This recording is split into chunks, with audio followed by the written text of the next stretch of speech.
बड़ी खबर ईरान जंग से जुड़ी हुई। ईरान की गैस फैसिलिटी पर इजरायल का हमला हुआ है।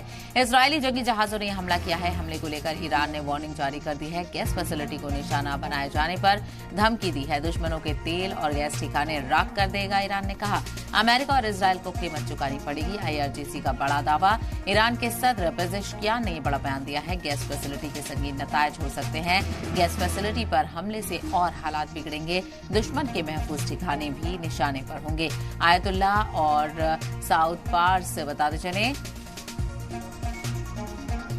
असालुये और साउथ पार्स गैस फील्ड पर भी हमला हुआ है। तो ईरान की गैस फील्ड को भी निशाना बनाया गया है और इसको लेकर ईरान ने खासा गुस्से का इजहार किया है। लारजानी के इंतकाम को लेकर भी अब ईरान फ्रंट फुट पर है और खुली धमकी इजरायल और अमेरिका को दी जा रही है कि इसके संगीन नतायज इजरायल और अमेरिका को भुगतने पड़ेंगे। तो इजरायली जंगी जहाजों ने यहां पर हमला किया है। हमले को लेकर ईरान ने वार्निंग जारी कर दी है।